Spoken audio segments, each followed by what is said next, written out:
తెలంగాణలో ఎస్ఐఆర్ ప్రక్రియపై BRS working president KTR కీలక వ్యాఖ్యలు చేశారు. ఇవాళ హైదరాబాద్లో ఆయన జాతీయ మీడియాతో మాట్లాడుతూ ఎస్ఐఆర్ పై ప్రజల్లో, రాజకీయ వర్గాల్లో అనేక అనుమానాలు, ఊహాగానాలు వ్యక్తమవుతున్నాయని, వీటన్నిటికీ ఈసీ తుది వివరణ ఇవ్వాల్సిన అవసరం ఎంతైనా ఉందని పేర్కొన్నారు. ఎవరుంటున్నారు, ఎంతమంది ఓటర్లు ఉన్నారు అని చెప్పి లెక్కలు తీసే కార్యక్రమం ఈ ఎస్ఐఆర్ అనే కార్యక్రమం. ఒక రకమైన వడపోత కార్యక్రమం ఎస్ఐఆర్ కార్యక్రమం. ఎవరు చేస్తారు దీన్ని? ఎవరు చేస్తారు అంటే బూత్ లెవెల్ ఆఫీసర్స్ అని ఉంటారు, బిఎల్ఓస్, అంగన్వాడీ టీచర్లు, మెప్మా రిసోర్స్ పర్సన్లు. వాళ్ళే మీకు తెలిసిన వాళ్ళే ఉంటారు, కొత్త వాళ్ళే మీ ఆకాశంలోకి వెళ్ళి రారు. అంటే ఏంది అసలు ఈ ప్రక్రియ ఏంటిది, ఎన్నిసార్లు జరిగింది? ఎస్ఐఆర్ ఏమి మొదటిసారి జరగడం లేదు భారతదేశంలో. ఎస్ఐఆర్ అనేది స్పెషల్ ఇంటెన్సివ్ రివిజన్. ఇదివరకు 13 సార్లు జరిగింది భారతదేశంలో స్వాతంత్రం వచ్చిన తర్వాత. ఇది 14వ.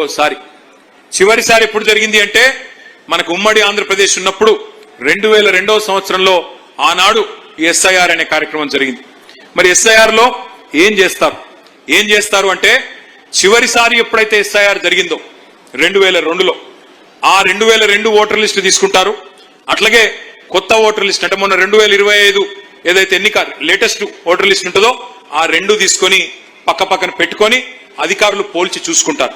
ఉదాహరణకి 2002లో మీ ఇంట్లో ఒక అమ్మాయో అబ్బాయో ఆ రోజుకి పుట్టి లేదు, ఆ రోజు ఇంకా అప్పటికి పుట్టనే లేదు. ఎందుకంటే అప్పుడు పుడితే ఇప్పుడు 24 ఏళ్ళకి వచ్చింటారు వాళ్ళు. ఆ రోజు పేరు ఉండకపోవచ్చు, మరి ఈ రోజు పేరు ఉంటది. కాబట్టి 2 పోల్చుకొని చూసుకొని ఫ్యామిలీ మ్యాపింగ్ ద్వారా మరి కొత్తగా వారిని కూడా యాడ్ చేస్తారు. అట్లాగే మీ ఇంట్లో పెళ్ళైతే కొత్త కోడలు వచ్చింది. ఆ కొత్త కోడలి పేరు ఆనాడు 2002లో వేరే చోట ఉండి వాళ్ళ తల్లిగారు ఇంట్లో ఉంటది, ఇప్పుడు మీ ఇంట్లోకి వచ్చి ఉంటది. కాబట్టి ఆ పేరు కూడా యాడ్ చేస్తారు. ఇది అల్టిమేట్ గా ఏం ప్రక్రియ అంటే మీకు సింపుల్ గా చెప్పాలంటే ఇందులో 4 రకాల కార్యక్రమాలు చేస్తారు. ఏమైనా చనిపోయి ఉంటే ఎవరైనా పెద్ద మనుషులు వాళ్ళ ఓట్లు తీసేస్తారు, నెంబర్ 1. ఎవరైనా చనిపోతే వాళ్ళ ఓట్లు తొలగించడం జరుగుతుంది. రెండవది, కొత్త ఓట్లు ఏమైనా రాయించాల్సి ఉంటే 18 ఏళ్ళు నిండింటే వాటిలో ఓట్లు రాస్తారు. మూడవది, ఎవరన్నా కూకట్పల్లి నుంచి వేరే కాడికి మైగ్రేట్ అయిపోయినారనుకో, చదువు కోసమో ఇంకో దానికోసమో కూకట్పల్లి నుంచి ఎల్బీ నగర్ పోయినారనుకో, వాళ్ళ ఓటు ఇక్కడి నుంచి అక్కడికి ట్రాన్స్ఫర్ అవుతుంది. అట్లాగే ఎవరైనా ఎల్బీ నగర్కి వెళ్ళి కూకట్పల్లికి వచ్చినారనుకో, వాళ్ళ ఓటు ఇక్కడ రిజిస్టర్ అవుతుంది. అంటే 4 రకాలు. ఒకటి, చనిపోయిన వాళ్ళ ఓటు తీసేయడం. రెండవది, మీకు కొత్తగా 18 ఏళ్ళు నిండితే వాళ్ళ ఓటు రాయించడం. మూడవది, ఇక్కడ నుంచి ఎవరైనా ఓటు ఇంకొకడికి పోతే ఇక్కడ తొలగించి అక్కడ రాయించుకోవడం. నాలుగవది, ఎవరైనా కొత్తగా ఓటు ఇక్కడికి వస్తే వారి ఓటు ఇక్కడ రాయించి ఒరిజినల్ గా ఎక్కడైతే ఉన్నారో దాన్ని తొలగించడం. అయితే ఇందులో ఒక చాలా ఇంపార్టెంట్ పాయింట్ మీకు ఇక్కడ ఎక్స్ప్లెయిన్ చేయాలి. ప్రతి ఒక్కరు కూడా ఒక ఎన్యూమరేషన్ ఫారం నింపాల్సి ఉంటుంది. మీ గతంలో ఓటు ఉండొచ్చు. ఇప్పుడు కృష్ణారావు గారు ఉన్నారు. కృష్ణారావు గారు వాళ్ళ ఇంట్లో వాళ్ళ శ్రీమతి, వాళ్ళ కొడుకు, వాళ్ళందరికీ ఒక ఫామ్ వాళ్ళే నింపుతారు. బిఎల్ఓస్ వచ్చి మనకు చూపెడతారు. అన్న ఇది మీరేనా, మీ అబ్బాయేనా అని అడుగుతారు. అవును అని చెప్పాలా, టిక్ చేస్తారు, ఒక ఫోటో తీసుకుంటారు, వెళ్ళిపోతారు. దీని ఎన్యూమరేషన్ ఫామ్ అని అంటారు. ఇక్కడ నెక్స్ట్ స్లైడ్. మొత్తం తెలంగాణలో ఇది చాలా ఇంపార్టెంట్ స్లైడ్, దయచేసి మీరు చూడాలి. ఈ రోజు ఈ నిమిషానికి 3.39 కోట్ల ఓట్లు ఉన్నాయి తెలంగాణలో అని ఎలక్షన్ కమిషన్ వెబ్సైట్ చెప్తా ఉన్నది. మొత్తం పోలింగ్ బూత్లు ఎన్ని ఉన్నాయంటే 35,985 మొత్తం రాష్ట్రంలో. ఓట్లు 3.39 కోట్లు. అట్లాగే పోలింగ్ బూతులు దగ్గర 36,000 పోలింగ్ బూతులు ఉన్నాయి. ఇందులో ఇప్పుడు జరుగుతున్నది ఏంటి అంటే ఆఫీసులలో ఎవరైతే బిఎల్ఓస్ ఉన్నారో వాళ్ళ ట్రైనింగ్ కార్యక్రమం నడుస్తున్నది. వాళ్ళు ఫ్యామిలీ మ్యాపింగ్ చేస్తా ఉన్నారు. మీ ఇంట్లో 2002 లిస్టు, 2025 లిస్టు పట్టుకొని ఫ్యామిలీ మ్యాపింగ్ కార్యక్రమం ఇప్పుడు వాళ్ళ ఆఫీసులలో జరుగుతా ఉంది. కానీ ఫీల్డ్ వెరిఫికేషన్ అంటే మీ ఇంటింటికి వచ్చే కార్యక్రమం ఎప్పుడు చాలు అవుతుందంటే జూన్ 25 నుంచి చాలు అవుతుంది. జూన్ 25 నుంచి జూలై 24 దాకా ఇంటింటికి వచ్చే కార్యక్రమం అధికారులు ఆ కార్యక్రమం జరుగుతుంది. ఇక్కడనే మరి మన పార్టీ తరఫున కూడా బూత్ లెవెల్ ఏజెంట్లను మనం అపాయింట్ చేసుకున్నాం. ఆ బూత్ లెవెల్ ఏజెంట్ల కార్యక్రమం, బూత్ లెవెల్ ఎవరెవరైతే ఏజెంట్స్ ఉన్నారో వారు కార్యక్రమం ఏంటి, వాళ్ళ పాత్ర ఏందో నేను మళ్ళీ చెప్తాను. జూన్ 25 చాలు అయి జూలై 24 దాకా ఈ కార్యక్రమం కొనసాగుతుంది. జూలై 24 నుంచి మీరు అభ్యంతరాలు చెప్పాల్సింది మరి 30 ఆగస్టు దాకా మీరు అభ్యంతరాలు చెప్పొచ్చు, అభ్యంతరాలు సమర్పించవచ్చు 30 ఆగస్టు దాకా. అంటే ఒక నెల రోజుల పాటు మీరు అబ్జెక్షన్ చెప్పొచ్చు. సార్ ఇది మీరు తప్పు చెప్పారు. అక్కడ ముసాయిదా 31 జూలై నాడు డ్రాఫ్ట్ ఓటర్ లిస్ట్ పబ్లిష్ చేస్తారు. ఏ డివిజన్లో ఎన్నున్నాయి ఓట్లు, ఎంతమందిని లెక్కించినాము. 24th జూలై అయిపోయినాక, మొత్తం ఫీల్డ్ ఇన్స్పెక్షన్ అయిపోయినాక వారం రోజుల్లో ఒక లిస్టు వాళ్ళు పబ్లిష్ చేస్తారు. చేసిన తర్వాత మనం 1 month పాటు అబ్జెక్షన్స్ చెప్పొచ్చు. 1 month లో అబ్జెక్షన్స్ 30th ఆగస్టు నుంచి 30 ఆగస్టు నుంచి 28 సెప్టెంబర్ దాకా నెల రోజుల్లో వారి అభ్యంతరాలు పరిష్కరించాలి. పరిష్కరించిన తర్వాత 1 అక్టోబర్ నాడు ఫైనల్ ఓటు, మీ పుట్టిన తేదీ, మీ ఫోన్ నంబరు, మీ తండ్రి ఓటర్ ఐడి, మీ తల్లి ఓటర్ ఐడి, మీ భార్య లేదా భర్త ఓటర్ ఐడి, ఒక కొత్త ఫోటో. మాజీ మంత్రి హరీష్ రావు ముఖ్య అతిథిగా హాజరై కాంగ్రెస్ ప్రభుత్వంపై విమర్శలు గుప్పించారు. రాజకీయ కారణాలతో మేడిగడ్డ నీటిని నిలిపివేసి కాంగ్రెస్ ప్రభుత్వం రైతులకు అన్యాయం చేస్తోందని, కేసీఆర్ ప్రాజెక్టులపై సీఎం రేవంత్ రెడ్డి విమర్శలు చేయడం తగదని తెలిపారు. 40.36 టీఎంసీలు పర్ ఇయర్, అంటే మీకంటే 10 times, మీరు 4, మేము 40 టీఎంసీలు ప్రతి సంవత్సరం అనుమతులు తెచ్చినాం మేము. మరి ఇప్పుడు మీరు వచ్చి కూడా 2 సంవత్సరాలు 7 నెలలు అయింది, ఏమైనా తెచ్చిండ్రా? ఇప్పుడు మేమున్నప్పుడు కూడా ఇంటర్లింకింగ్ ఆఫ్ రివర్స్ అనే సబ్జెక్ట్ నడుస్తూ వచ్చింది. బట్ మేమేం చెప్పినాం ఆ రోజు? ముందు మా 968 టీఎంసీల నికర జలాలకు మా ప్రాజెక్టులన్నీ క్లియర్ చేసినాకనే ఇంటర్లింకింగ్ ఆఫ్ రివర్స్ చేపట్టాలి అని స్పష్టంగా బీఆర్ఎస్ చెప్పింది. ఇవాళ మీరు ఆ 968 అనుమతులు తేకుండానే తొందరపడి ఇంటర్లింకింగ్ మీద మీరు ఎందుకు ముందుకు పోతున్నారు? 968 అనుమతులు ఎందుకు తేలే మీరు? బ్యాలెన్స్ ఇప్పుడు మనకు 830 టీఎంసీలు వచ్చేసినాయి. మిగతా 138 టీఎంసీల కాడ డిపిఆర్లు ఇచ్చినాం మేము ఆల్రెడీ. సమ్మక్క సాగర్ 47 టీఎంసీలు, వార్ధా 20 టీఎంసీ, ఎల్లంపల్లి 30 టీఎంసీ. ఈ డిపిఆర్లని ఢిల్లీలో ఉన్నాయి, మా ప్రభుత్వమే సబ్మిట్ చేసింది. మీరు వచ్చినాక వాపసు వస్తున్నాయి, క్లియరెన్స్లు వస్తలేవు, వాపసు వస్తున్నాయి. సమ్మక్క సాగర్ వాపసు వచ్చింది, వార్ధా వాపసు వచ్చింది. మీరు పట్టించుకోవడం లేదు. మన 968కి పూర్తి హక్కులు తెచ్చినాక ఛత్తీస్గఢ్లో మిగిలి ఉన్న 147 టీఎంసీలతో ఇంటర్లింకింగ్ ఆఫ్ రివర్స్ చేస్తాము అన్నారు. చెయ్యండి, దానికి అభ్యంతరం లేదు. ఆనాడు బీఆర్ఎస్ ఏం చెప్పింది? ముందు మా 968 టీఎంసీలు గోదావరిలో మాకు టీఏసీ క్లియరెన్స్లు అన్ని అనుమతులు ఇచ్చినాక ఇంటర్లింకింగ్ ఆఫ్ రివర్స్ చేపట్టాలి, నంబర్ 1. నంబర్ 2, ఆ ఇంటర్లింకింగ్ తెలంగాణ గుండనే వెళ్ళాలి, సమ్మక్క సాగర్ టు నాగార్జున సాగర్ వెళ్ళాలి, నంబర్ 2. నంబర్ 3, ఆ ఇంటర్లింకింగ్ 147 టీఎంసీల్లో సగం నీళ్లు మాకు ఇయ్యాలి, అంటే 74 మాకు ఇయ్యాలి. ఇవన్నీ రికార్డులలో ఉన్నాయి. మినిట్స్ ఆఫ్ ద మీటింగ్లో స్పష్టంగా తెలంగాణ ప్రభుత్వం తరఫున నీళ్ల మంత్రిగా నేను, ఆనాటి మన అధికారులు స్పష్టంగా 100 సార్లు చెప్పినాం, 100 మీటింగుల్లో చెప్పినాం, మినిట్స్లో రికార్డ్ అయి ఉన్నది. అయితే ఈరోజు రేవంత్ రెడ్డి చేస్తున్నది ఏంది? ఈ 968 గురించి ఆలోచన చేయక మనకు ట్రిబ్యునల్ ద్వారా వచ్చిన 968 టీఎంసీల నీళ్లకు పూర్తి హక్కులు సాధించకుండానే ఆగమాగం గోదావరి బనకచెర్లకు ఇంటర్లింకింగ్ ఆఫ్ రివర్స్కు ఈయన ముందుకు పోతా ఉన్నాడు. ఇలా 3 నష్టాలు జరుగుతున్నాయి. ఒకటి, మన 968లో బ్యాలెన్స్ 138 ఇంకా అనుమతి రాలేదు, నంబర్ 1. నంబర్ 2, అది తెలంగాణ భూభాగం నుంచే పోవాలి. సమ్మక్క సాగర్ టు నాగార్జున సాగర్ పోతే మన హక్కులు ఫస్ట్ రైట్ మనకు ఉంటుంది. ఇప్పుడు తెలుగు గంగ ఉన్నది, తెలుగు గంగ పోతే చెన్నైకి పోయే వరకు ఏమవుతుంది? 15 ఎన్నడు పోలే, 3-4 పోవు. వెనక తొవ్వంట రాయలసీమ ఉంటుంది, వెనక ఆంధ్రప్రదేశ్ ఉంటుంది, ముందు వీళ్ళే గుంజుకుంటారు. ఇప్పుడు కూడా మన సమ్మక్క సాగర్ నుంచి ఇంటర్లింకింగ్ నాగార్జున సాగర్ నుంచి గ్రాండ్ యానకట్టుకు మీరు తీసుకపోతే మనకేమైతే first right goes to Telangana. కానీ దాన్ని వదిలిపెట్టి పోలవరం నల్లమల్ల సాగర్, పోలవరం సోమశిల గ్రాండ్ యానకట్టు పెడుతుంది. ఇప్పుడు అంటే తెలంగాణకు నష్టం కాదా? నీకు కనీసం సోయి ఉందా? నువ్వు ఏం ఒప్పుకుంటున్నావు? అసలు ఏం మాట్లాడుతున్నావు నువ్వు? అంటే నువ్వు అవగాహన రైత్యంతో ఆగం చేస్తున్నావు రాష్ట్రాన్ని. మన 968 ఫస్ట్ మనది పక్కకు పెట్టాలి కదా. ఇప్పుడు ఆంధ్రప్రదేశ్కి 512, మనకు 968. ఆంధ్రప్రదేశ్ 512 వాడేసుకున్నది ఆల్రెడీ. ఇప్పుడు కొత్తగా పెట్టే ఇంటర్లింకింగ్ పేరిట వాళ్ళు 512 వాళ్ళు ఎన్ష్యూర్ చేసుకొని పైన మరో 200 టీఎంసీలు గోదావరి నల్లమల సాగరు, గోదావరి కావేరీ పేరిట వాళ్ళు తీసుకుపోతున్నారు. మరి తెలంగాణ ముఖ్యమంత్రి నీకేం సోయి ఉండాలి? నా 968 నేను ఎన్ష్యూర్ చేసుకొని ఈ పక్కకు పెట్టుకొని ఈ ఇంటర్లింకింగ్లో నాకు సగం ఇవన్నీ నువ్వు మాట్లాడాలి. కానీ మన 968 ముచ్చట తేల్చడు.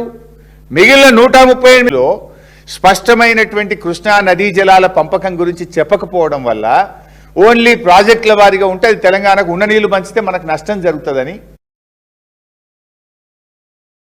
ఆంధ్రప్రదేశ్ పోలీసులు అర్ధరాత్రి వేళ తెలంగాణకు చెందిన స్వతంత్ర జర్నలిస్టులు కేవీ రెడ్డి, ప్రశ్న రావణ్లను ముందస్తు నోటీసులు లేకుండా బలవంతంగా అదుపులోకి తీసుకున్నారు.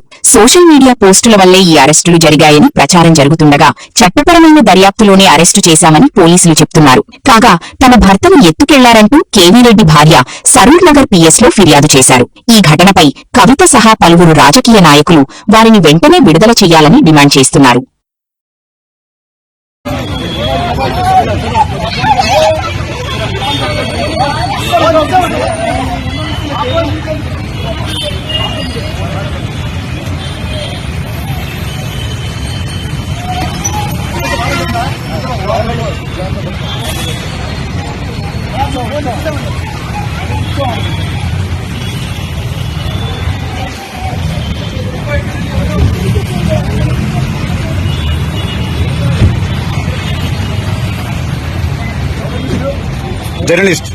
జర్నలిస్ట్ అన్న ఐడి కార్డ్ యూట్యూబ్ లో కొడితే వస్తుంది సార్. జర్నలిస్ట్ రాకేష్ అని కొట్టండి వస్తుంది. ఏ స్టేషన్ సార్? ఎవరికి మీరు చెప్పారు అయితే?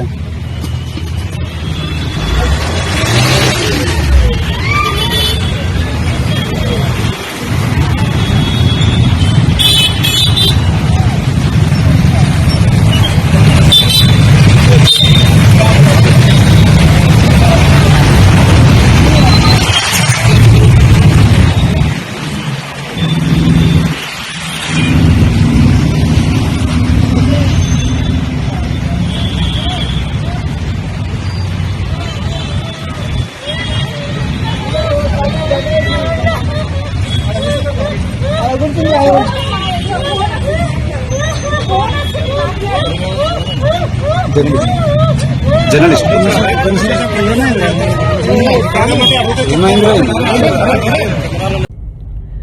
జై తెలంగాణ.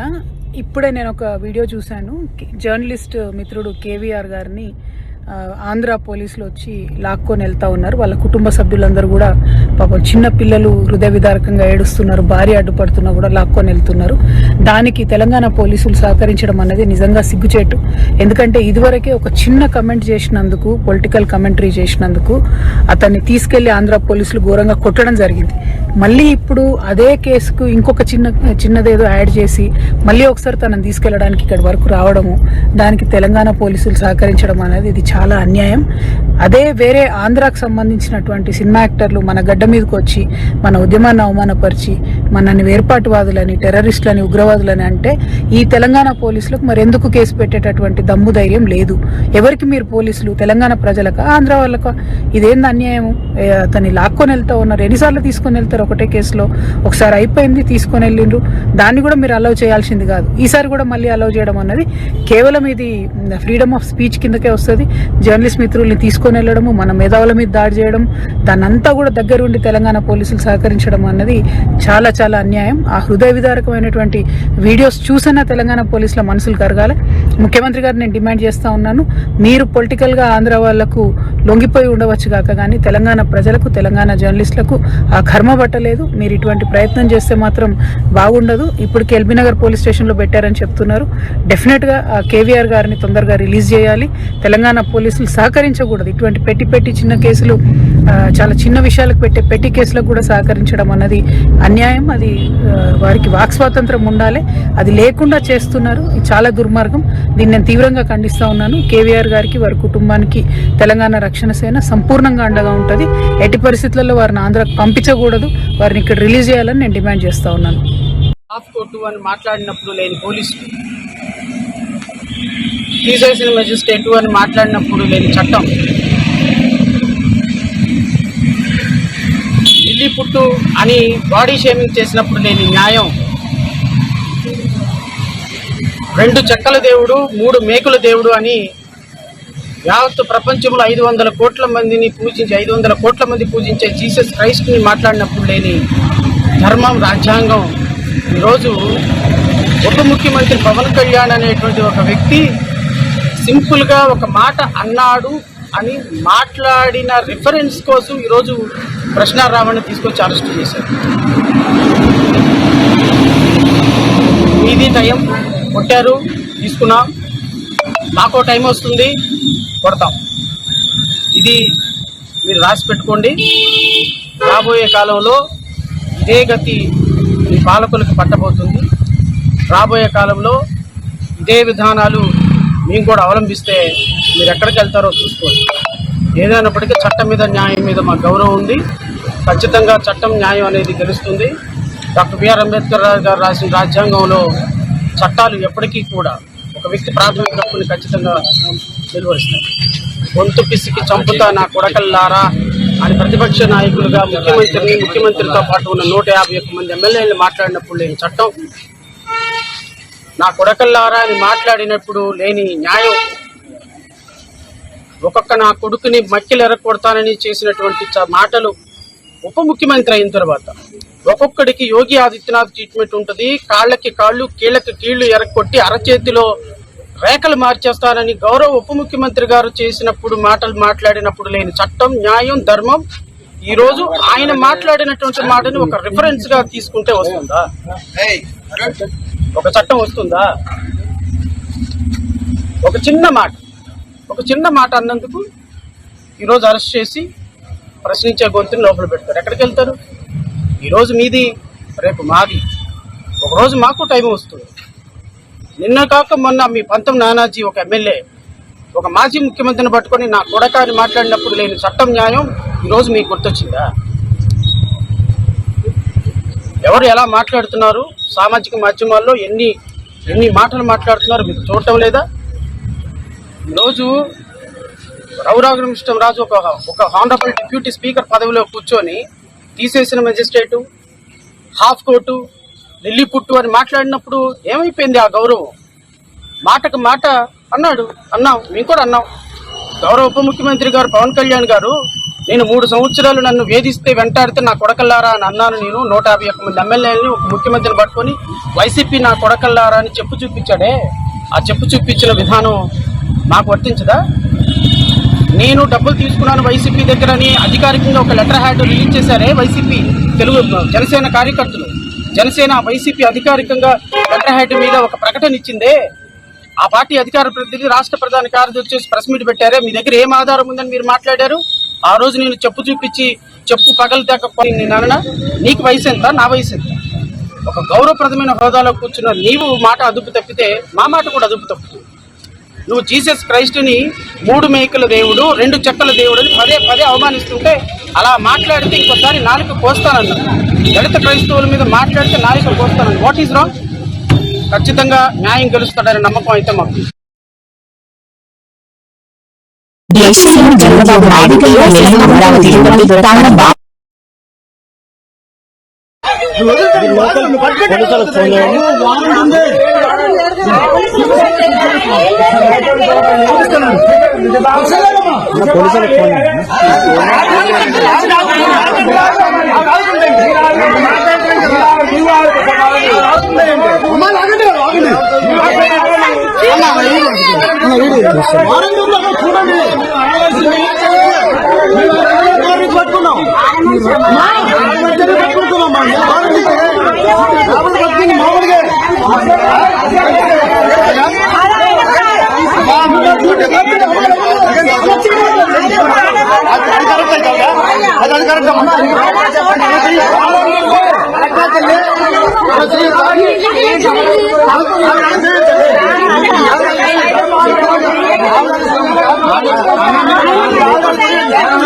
మీరు లోకల్ పోలీసు వాళ్ళని తీసుకురావాలి కదా, లోకల్ పోలీసుని తీసుకురావాలి కదా. వెయిట్ చేయండి, వెయిట్ చేయడానికి లేదు. వారెంట్ ఉంది మా దగ్గర, వారెంట్ ఉంది, ఎంబీడబ్ల్యూ వారెంట్ ఉంది మా దగ్గర. ఎక్కడ కనిపిస్తే అక్కడ పట్టుకెళ్ళిపోయింది. ఇప్పుడు ఆఖరి పోలీసుతో పని లేదు.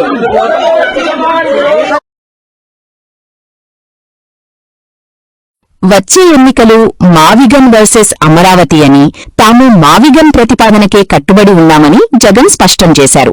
తాను అమరావతికి వ్యతిరేకం కాదని, అక్కడ చంద్రబాబు చేసిన స్కామ్లను, అవినీతిని మాత్రమే వ్యతిరేకిస్తున్నానని చెప్పారు. అవినీతి లేని రాజధాని కోసమే ఈ సరికొత్త ప్రతిపాదన తెచ్చామని, దీనిని వచ్చే ఎన్నికల మేనిఫెస్టోలో కూడా చేరుస్తామని ప్రకటించారు. Quads mafia, laterite mafia, ration బియ్యం మాఫియా, అమరావతి పేరిట అంతులేని దోపిడీ, రూపాయికి చెనిక్కాయలకు అప్పనంగా ఖరీదైన భూములు తమ వారికి ఇచ్చుకోవడము, అధిక రేట్లకు పీపీఎల్ చేయడము, ఎంఆర్పీ కన్నా అధిక రేట్లకు తన వారి చేత బెల్ట్ షాపులు పెట్టించి సిండికేట్గా దాన్ని మార్చి లిక్కర్ మాఫియా, ఇది చాలా అన్నట్టుగా, ఇవన్నీ చాలా అన్నట్టుగా ఇప్పుడు కొత్తగా ఏమంటున్నాడు, బీచ్లను కూడా వదలడంలా, బీచ్ షాక్స్ అంట. ఇంతకుముందన్న కనీసము కుటుంబ సభ్యులతో పిల్లలతో కలిసి ఎవరైనా బీచ్ కన్నా పోయేవాళ్ళు. ఇప్పుడు ఆ కుటుంబ సభ్యులతో భార్య పిల్లలతో బీచ్కు పోవాలనంటే అక్కడ కనిపించేది ఏంది, బీచ్ షాక్స్. ఆ బీచ్ షాక్స్ లో మందు బాబులు మందు కొడతా ఉన్నారు. ఎవడన్నా పోగలుగుతారండి బీచ్లకు? అది అభివృద్ధి అంట. అమ్మకానికి ఆర్టీసీ పెట్టేసినాడు. మనం తెచ్చిన కొత్త గవర్నమెంట్ మెడికల్ కాలేజీలన్నీ కూడా, మనం తెచ్చిన కొత్త పోర్టులు, ఫిషింగ్ హార్బర్లు అన్నీ కూడా ప్రైవేటైజేషన్, చెనిక్కాయలకు బెల్లాలకి. నిజంగా వీటిని అన్ని ఎవరైనా కూడా ప్రశ్నిస్తే, చంద్రబాబు నాయుడు గారి హయాంలో జరుగుతా ఉన్నది ఏంటంటే ప్రశ్నిస్తే వీటి అన్నిటి విషయాల మీద రెడ్ బుక్ రాజ్యాంగం, తప్పుడు కేసులు, అక్రమ అరెస్టులు, లాకప్ డెత్తులు. రాష్ట్రానికి పెట్టుబడుల సంగతి పక్కన పెడితే దోచుకునేదంతా కూడా విదేశాలకు పోతా ఉంది ఈరోజు. అబ్బా కొడుకులు ఊ అంటే సింగపూర్ అంటారు, ఊ అంటే దుబాయ్ అంటారు, ఊ అంటే ఆ దేశం అంటారు, ఈ దేశం అంటారు. దోచుకునేదంతా విదేశాలకు పోతా ఉంది. సెంట్రల్ గవర్నమెంట్ క్యాబినెట్ అప్రూవల్ ఇచ్చింది. Cost per SFT ministry of affairs release చేసిన ప్రెస్ రిలీజ్ ఇది. 4645, 4645 రూపాయలు per SFT cost of construction. Central government approve చేసింది, క్యాబినెట్ క్లియర్ చేసి. అదే అమరావతిలో బిల్డింగులు కట్టడానికి సెంట్రల్ గవర్నమెంట్ ఆఫీసులు, సెంట్రల్ గవర్నమెంట్ ఉద్యోగులకు సంబంధించిన రెసిడెన్షియల్ క్వార్టర్స్ 4645, 4645 రూపాయలు పర్ ఎస్ఎఫ్టీ. అదెక్కడా? మరోవైపు చంద్రబాబు కడతా ఉన్న కొత్త సెక్రటేరియట్ నిర్మాణం కోసం ఆయన ఖర్చు చేస్తా ఉన్నది అడుక్కు 20,439 రూపాయలు పర్ ఎస్ఎఫ్టీ. పక్కన తెలంగాణలో 10 లక్షల ఎస్ఎఫ్టీ లేదు, ఇక్కడ 52 లక్షల ఎస్ఎఫ్టీ. అడుక్కు 20,439 రూపాయలు. ఇది దోపిడీ కాదా అని అడుగుతా ఉన్నా. కేంద్ర ప్రభుత్వం కళ్ళ ముందరే జరుగుతూ ఉంది. హైదరాబాదు, బెంగళూరు, చెన్నై ఇలాంటి ఏ నగరం తీసుకున్నా కూడా 5 star facilities with Italian marble. Cost of construction 4,500 దాటదు. నేషనల్ హైవే నిర్మాణం కిలోమీటర్కి ఎంతో తెలుసా? కేంద్ర ప్రభుత్వం లిఖితపూర్వకంగా పార్లమెంట్లో ఒక క్వశ్చన్ అడిగితే ఆ క్వశ్చన్కు సమాధానం చెబుతూ లిఖితపూర్వకంగా ఇచ్చింది. కిలోమీటర్ 24 కోట్లు అవుతుందని. నితిన్ గడ్కరీ కూడదు, రైతులకు ఆయన చేస్తా ఉన్న అన్యాయం, మోసం బయటికి రాకూడదు, అమరావతిలో ఆయన చేస్తా ఉన్న దోపిడీ బయటికి రాకూడదు. ఇవన్నీ బయటికి రాకూడదనే కదా ఈ దాడులు. ఎవరైనా ప్రశ్నిస్తే ఆ ప్రశ్నించే ఆ గొంతును నలిపేయడానికే కదా ఈ దాడులన్నీ. Sir, on one side you talked about how the farmers, YSRCP had gone to meet with the farmers at Amravati and that they were named as rowdy sheeters. But Andhra Pradesh Chief Minister Chandrababu Naidu has said that you were the ones who had not supported. We will stand by it. We will make it an election issue. For them, we'll put it up in the manifesto. Yeah, my next election would be fought on the battle, Mavigan versus Amaravati. Yes, we would stand by it. We are for Mavigan. Everybody who is for Mavigan will vote for YSRCP. Everybody who is for Amaravati will vote for Chandrababu. We will stand by it. We will make it an election issue. For them, we'll put it up in the manifesto also. Mavigan, YSRCP. We will stand by it. Let's see how people will vote. Sir. Amaravati పేరుతో చంద్రబాబు చేస్తా ఉన్న దారుణాలకు బలైపోతా ఉన్న రైతులకు తోడుగా నిలబడడం ఏమన్నా తప్పు అవుతుందా అని అడుగుతా ఉన్నా. చంద్రబాబు నాయుడు గారికి భూములు ఇవ్వని వారిని భూసేకరణ నోటీసుల పేరుతో వేధించడం, వారి పొలాలకు వెళ్లే మార్గాలను ధ్వంసం చేయడం. దేశంలో నిరుద్యోగం, ఏఐ ప్రభావంతో ఉద్యోగాలు దొరక్క యువత ఇబ్బందులు పడుతున్న సమయంలో ఓ మహిళా రైతు ఉద్యోగ ప్రకటన చేయడం విశేషం. చిత్తూరు జిల్లాకు చెందిన ఈ రైతు ఉదయం 6 నుండి మధ్యాహ్నం 2 గంటల వరకు టమాటా తోటలో పనిచేసేందుకు నెలవారీ 12,000 జీతం, ఇన్సెంటివ్స్, ఉచితంగా బ్రేక్ఫాస్ట్, కూరగాయలు ఆఫర్ చేసింది. కంప్యూటర్ల ముందు ఒత్తిడితో కూడిన ఉద్యోగాల కంటే పచ్చని తోటలో ఈ పని ఎంతో మేలంటూ నెటిజన్లు ఈ వైరల్ వీడియోపై పాజిటివ్ గా స్పందిస్తూ చేరడానికి ఆసక్తి చూపిస్తున్నారు. ఓయ్ ఫ్రెండ్స్, జాబ్ వేకెన్సీ రా బాబు. పొద్దున్న 6 గంటలకి టీ, 12 గంటలకు కూల్ డ్రింక్. ఎవరికైనా ఇంట్రెస్ట్ ఉంటే కామెంట్ చేయండి. అలాగే ఫ్రెండ్స్కి కూడా షేర్ చేసి చెప్పండి రా బాబు. మా ఆయనతో మాట్లాడి బ్రతిమాలిన, మనమే ఎన్ని రోజులన్నీ చేద్దాము, కొత్త వాళ్ళకి కూడా అవకాశం ఇద్దామని. నెలకు 12,000 అండి. పనిచేసే టైమింగ్ 6 గంటల నుండి 2 గంటల వరకు, మధ్యాహ్నం 2 గంటల వరకు. ఈ జాబు ఏంటంటే టమాటా చెట్లు నాటడం, టమాటా చెట్లకు పురి కట్టడం, టమాటా కాయలు పెరగడం. ఫస్ట్ 1 నెల ట్రైనింగ్ ఇస్తాం. ట్రైనింగ్ ఇచ్చిన తర్వాత జాబ్ ఇస్తాం. ట్రైనింగ్ ఎందుకంటే ట్రైనింగ్ లేకుండా పనిలోకి దిగితే టమాటా చెట్లకు నాటేటప్పుడు నడుములు ఇంచేస్తారు, టమాటా చెట్లకు పుర్రి కట్టేటప్పుడు కొమ్మలు ఇంచేస్తారు, టమాటా కాయలు పెరిగేటప్పుడు పచ్చికాయలు పెరిగేస్తారు. అందుకే ట్రైనింగ్. ఎవరికైనా ఇంట్రెస్ట్ ఉంటే కామెంట్ చేయండి, షేర్ చేయండి. ఇలాంటి అవకాశం మళ్ళీ రాదు. వీళ్ళకి శాలరీ ఒకటే కాదుండయి, పై అధికం కూడా ఉంటుంది. అవేంటివంటే కూరగాయలు, మామిడికాయలు, ఆకుకూరలు ఇవన్నీ ఎత్తుకొని పోతారు, సంత చేసుకొని పోతారండో. ఇలాంటి జాబ్ ఎవరికి ఉండదు. దయచేసి మా జాబులో జాయిన్ అయిపోండి.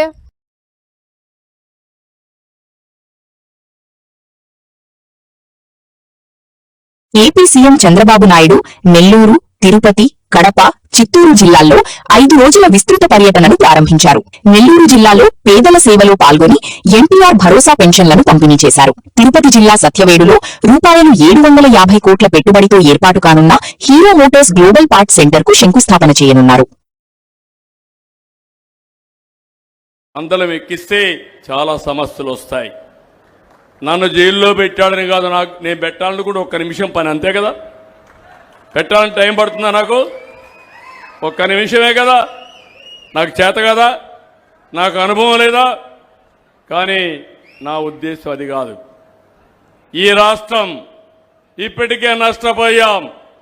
I have the honor of inviting the Honorable Chief Minister Garu and Honorable Minister Garu along with the Executive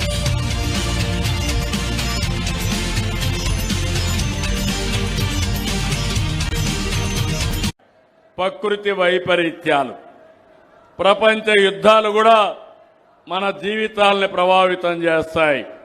ఈరోజు మీరు ఒకసారి చూస్తే ఎల్నినో ఫ్యాక్టర్ వచ్చింది. యూరోప్ అంటే మీకు గుర్తుంటుంది. ఇది మన ఊర్లో వచ్చిన సమస్య కాదు, ప్రపంచాన్ని ఎదుర్కొన్న సమస్య.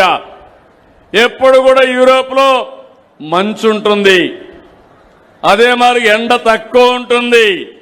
సమ్మర్లో కూడా 30 డిగ్రీల కంటే తక్కువ ఉంటుంది.